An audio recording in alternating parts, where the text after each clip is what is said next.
The founding of St. Mary's Mission and Stevensville is one of the earliest and most significant chapters in Montana history. Unique events began in the Bitterroot Valley, 48 years before Montana became a state, and represent important firsts for Montana. Remembered mostly as the first of many missions in the Pacific Northwest, St. Mary's was much more. It was the first pioneer settlement in all of Montana. Here, the first apple orchard and vegetable gardens were grown, with the help of Montana's first irrigation ditches. The first wheat was harvested and ground in Montana's first grist mill. Corrals were constructed, and the first cattle were marked with the Cross on a Hill brand, beginning the cattle industry in Montana. The first swine and poultry were raised. Logs were sawn, and Montana's first clapboard buildings were assembled. Here was the first doctor's office and dispensary for medicine. The first classes in reading, writing, and arithmetic were taught in the Salish language. The first band played numbers by German and Italian composers. And the first conveyance of property in Montana is registered between St. Mary's Mission and John Owen. The history of the Bitterroot Valley is rich in Indian and pioneer culture. For as long as the Salish elders tell their stories, the Salish people will know the Bitterroot Valley was their native homeland. This was sacred land, where the spirits of their ancestors dwelled, and where the earth nurtured their families. In the early 1800s, Iroquois Indians from Canada found their way onto the Salish's Bitterroot lands. They told the Salish of black robes, or Jesuit missionaries, whose teachings suited the Salish beliefs. The Indians became determined to have their own black robes in the Bitterroot Valley. Over an 8-year period, the persistent Indians sent 4 separate delegations over 1,000 miles to St. Louis, requesting that missionaries come to their homeland.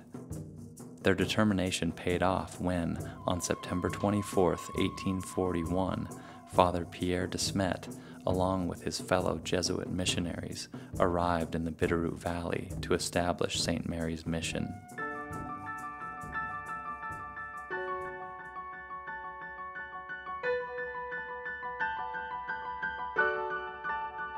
Four years later, Father Anthony Ravalli arrived.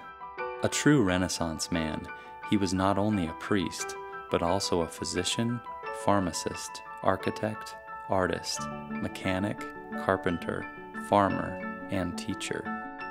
The compassionate and caring man attended to anyone who needed his services.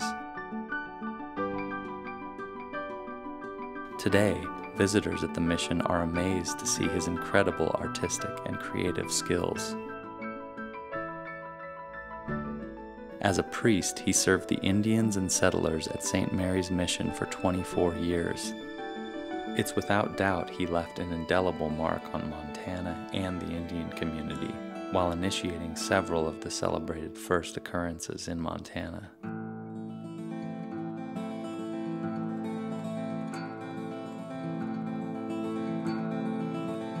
St. Mary's Mission is the story of remarkable people in a turbulent time, and the assimilation of 2 very different cultures against the backdrop of the American frontier.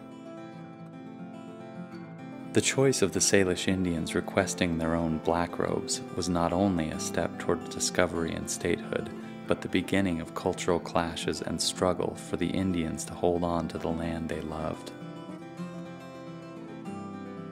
To commemorate these events and the forced departure of Chief Charlot and his people in October of 1891, the Salish return to St. Mary's Mission each fall and honor their ancestors who are buried in St. Mary's Cemetery and the surrounding mountains.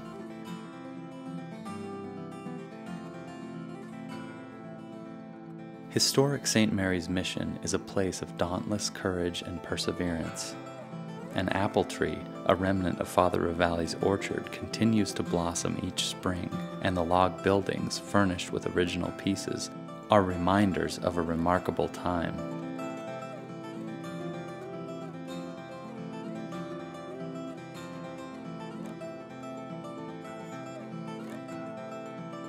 It is a place to reflect, learn, celebrate, and honor those who introduced Montana and the Bitterroot Valley to the rest of the world.